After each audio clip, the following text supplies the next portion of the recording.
My husband betrayed me. My girlfriend is having a baby, so pack up and leave. He coldly told me so. Are you sure you won't regret this? No way. Just get out of here. He sneered, laughing off my final plea. If that's how he wants to play it, I no longer have any obligation to consider his feelings. I accepted the divorce and moved back to my parents' house. But at that time, I didn't know what was coming next.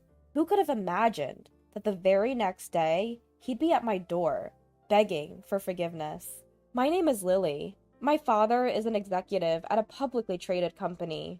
After graduating from university, I got a job at a company run by one of my father's acquaintances. It was nepotism, yes, but I worked hard to learn the job so as not to be the subject of gossip. Eventually, my colleagues and seniors began to accept me. I even started to enjoy my work, spending my days in a fulfilling way. Meanwhile, my father seemed worried that I, being totally devoted to work and lacking any romantic relationship, was living a one-sided life. He introduced me to a man named John, who was the most capable among his subordinates, and arranged a dating between us. John is the most successful young man in the team. No, it's all thanks to my superiors and seniors who guide me. My father and John seemed to trust each other. At first, I agreed to date John out of respect for my father, but as I got to know him, I began to think that marrying him might bring happiness. As we went on several dates, I admired how he took the lead. Yes, I was gradually drawn to John. Once my father realized how I felt, he encouraged our marriage. John, honestly, what do you think of my daughter? Well, I am dating her with the intention of marriage. Everything progressed smoothly after John announced his intention to marry me in front of my father. Every time they met, my father and John would happily discuss wedding venues and plans for a new home. Seeing my father like this made me feel that getting married might not be a bad idea. Before our marriage, John gave me a condition. I want you to quit your job and become a full-time housewife. I was reluctant to give up my beloved job, but I really wanted to marry him. So I decided to accept his condition. As soon as we got married, John's attitude towards me changed. To be honest, I didn't want to get married this early. I couldn't believe what I heard. Huh? But you were considering marriage. That's why you agreed to meet me. I only agreed because your father asked me to. I can't refuse my boss's request, can I? John continued with a frown. With your father so enthusiastic, how could I refuse to marry you? Besides, marrying you should secure my career advancement. So you married me for a career advancement? Of course! Why else would I marry a boring woman like you? He scoffed. I was left speechless. I had quit my job and had no income. I had lost my confidence and couldn't retort. Eventually, he stopped coming home and began to frequently go out drinking. When I asked where he was going, he simply said, "It's none of your business." From the perfume he smelled of when he came, it was clear he was seeing women nearly every night. Yet he showed no signs of having an affair with a particular woman. It was probably just business related. I convinced myself. As the wife of a capable man, I thought I had to tolerate this kind of behavior. I tried not to think about it as much as possible. Still, it was a fact that I was struggling with a marriage full of forbearance. I wanted to spill all my troubles to someone, but having quit my job and distanced myself from my friends, I had no one to confide in. If I turned to my family, my father would surely worry excessively, and it might affect John's work. I had no choice but to suffer in silence. Around this time, John was promoted to a division manager at an unusually fast pace. I was glad I hadn't brought up anything strange to my father. Hearing about his promotion was a relief to me. With the promotion confirmed, John had been in good spirits at home lately. Although he still rarely came home, the reduction in his sarcastic remarks and criticisms alone was a blessing. However, I realized that John's cheerfulness was not only due to his promotion. While he was in the bath, I accidentally saw a notification on his unlocked phone. I had so much fun today. I miss you already, even though we just parted. I'm looking forward to our sleepover this weekend. It was a message filled with heart symbols. A message clearly from someone he was having an affair with. The text read, "This weekend is a sleepover." He had told me, "I won't be home this weekend due to a business trip." After confirming John's infidelity, I checked the name of the sender. The sender of the message was someone named Kathy. Afterwards, I decided to find out who Kathy was. Fortunately, John seemed to have no idea that I knew about the affair. He continued to exchange lovey-dovey messages with Kathy without even setting a lock on his phone. From their messages, I was able to determine Kathy's address and full name. Kathy Brown? The name rang a bell, but where had I heard it? As I was desperately trying to remember, a photo of the two of them was sent to John's phone. When I saw the picture of Kathy, I inadvertently let out a gasp. Kathy was the daughter of the president of one of our clients. I had met her once at a company party, and her flashy dress had left a deep impression on me. I couldn't believe that John's affair was with Kathy. It was hard to believe, but the photo, name, and place all matched. There was no doubt about it. But Kathy, I remembered the rumors about her. I had to tell John the truth. I told him I had something important to talk about and asked him to come home early. Unusually, John came home without protest and started talking before I could say anything. "I actually have something to tell you too," John said with a solemn look on his face. "My girlfriend is pregnant, so I've decided to leave you and be with her." What? He had taken the initiative before I could talk to him. His girlfriend must be Kathy. But she's pregnant? To my surprise, he said, "It's already decided. I've always been appeasing your father, but after meeting her, I realized how pointless my marriage life with you was. She is the one who's suitable for me. Not a woman like you, who has nothing to offer. She has everything." "So, you're divorcing me?" "Yeah, that's right. You need to leave this house." I asked John, thinking it was my last chance. "Are you sure about this? You won't regret it?" At that, John burst out laughing. "Regret? There's no way, right? Let me tell you something good. My girlfriend is the president's daughter. She's in a different league from your father, who's just an executive." "Didn't you respect my father?" "Respect? That's just a pose for promotion. If I marry her, I'll become the next president of her company. I can quit my current job anytime, huh? In other words, I no longer need to butter up your father." I don't mind if he ridicules me, but I thought he would be sincere about my father and his work. I can't believe he didn't even have that much sincerity. The moment I found out that, my feelings towards John cooled off. "So, I won't say anything anymore. Do as you like." "Yeah, I'll do what I want to do. You don't have to tell me to do." "Huh." Even though I didn't ask, John began to talk about her incessantly. "She never told me she was pregnant. Was she considerate of my marriage?" "Then how did you find out she was pregnant?" "I happened to find an echo picture in her bag. She probably intended to give birth alone out of consideration for me. What a courageous woman." Completely smitten with Kathy, John was determined to divorce me as soon as possible and propose to her. He even prepared the divorce papers. If that's what John wants, it's actually convenient for me. I'm tired of seeing his face too.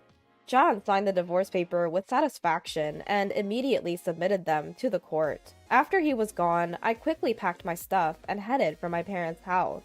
And so, my married life with John ended just like that, I thought. The call from John to my mobile phone came the next night. "Lily, where are you now?" "Where? I'm at my parents' house. What's wrong?" "At your parents'. I see. Can you come by to the nearby diner right now? I have something important to talk about." "Why don't you come here if you have something to talk about?" "I can't do that. Please come. It's a request for a lifetime." Reluctantly, I headed to the designated diner. There was John, who had completely lost his energy. As soon as he saw my face, he said, "Lily, get back together with me." "What?" I got stunned, but John began to speak, painfully. "Actually, she turned down my proposal." I swallowed the words. I knew it. "She had a fiancé that her parents had arranged. From the beginning, I was just a game to her." "Yeah, I know." "Also, the child in her stomach wasn't mine." I had suspected that from the moment I heard she was pregnant. It was a well-known story in our company that Kathy was engaged to a rich man from another company. When I found out that Kathy was John's mistress, I tried to tell John about it, but before I could, John quickly dumped me and tried to switch to Kathy. There was no obligation to kindly tell him the truth. Knowing this would happen, I kept silent all along. Kathy chose me as a playmate because I'm a married man, thinking there would be no strings attached. When I told her I divorced my wife, she coldly brushed me off, saying, "Are you an idiot?" I don't feel sorry for John, who was depressed. He brought it on himself. Well, you can't compare to a rich young man, can you? Then John looked at me in surprise. How did you know that Kathy's fiancé is a rich young man? I told John that Kathy is the daughter of our company's client. No one in the company doesn't know that Kathy is engaged to a rich young man. I never dreamed that you and Kathy were having an affair. You knew? Why didn't you tell me? I was going to tell you when I noticed you were having an affair with Kathy, but before I could, you told me to get out. Was that the important talk at that time? That's why I asked. Don't you regret it? You scoffed at me and answered, I don't. Remember? So I was relieved and able to easily tell my family the reason for the divorce. Huh. Did you tell this to your father, too? Of course I did. What have you done? It's not too late yet. Take back what you said. Tell him it was a mistake. Don't be foolish. It's too late. Dad is furious. Well, you don't care what my dad thinks about you now. That's not true. I'm telling you, I want to make amends. It's too late. I have no intention of starting over with you. I refuse to be with a man like you, who changes his marriage partner based on his parents' title. But, besides, your true nature is already exposed to my father. I've told him everything, including when you said, I can quit my current job anytime. Is that a lie? Actually, my father said, if so, I don't mind if he resigns right away. But I thought I could get into Kathy's company at that time. Haha, you're full of regrets. I told you to listen to my advice. I really regret it. So, could you give me another chance? Looking at John begging for another opportunity, I coldly declared, there are no more chances. It's your responsibility to take charge of what you've done. I added more fuel to the fire while John was feeling down. Oh, by the way, I finished reporting to my parents, so please, leave our house soon. What? You've been telling me to get out, but that house is what my father bought for me. The title should be in my name. Wait! I'm in trouble if you tell me to leave. Either way, you're going to move out soon. So what's the big deal? What do you mean? Let me see, you haven't been informed yet. You are being removed from your post in New York. What did you say? You're being relocated to a remote area. At least be grateful that they didn't fire you. My father, who was furious about my divorce, took a quick action. He immediately arranged for John to be transferred to a remote area far from New York. It was also a well-known department for layoff candidates. That's a mix of private and public issues. That's not true. Of course, my father was angry about our divorce, but the reason he removed you from the career track is for another reason. You don't have company loyalty or personal integrity. My father calmly judged that such a person should not be in the upper management of the company. You don't mind if your husband is driven to such a remote area? Ex-husband. You and I are strangers now. Lily, don't say such cold things. Aren't you getting lonely on your own? Huh? How naive can you be? You've been saying that you've been putting up with our married life, but it's the same for me. I've been turning a blind eye to your verbal abuse and affairs because I didn't want my father to be sad. I feel refreshed now that I'm released from that. Lily, don't say that. Help me. Shut up. Do your best in your unwanted duties in the remote area. I left my seat without listening to his words, and I left the diner without looking back once. I was wondering why I had been with such an insincere and pathetic man until now. Afterwards, I got help from a lawyer introduced by my father and got division of property. John, who wanted to hang on to the company somehow, paid the full amount immediately by using up his savings.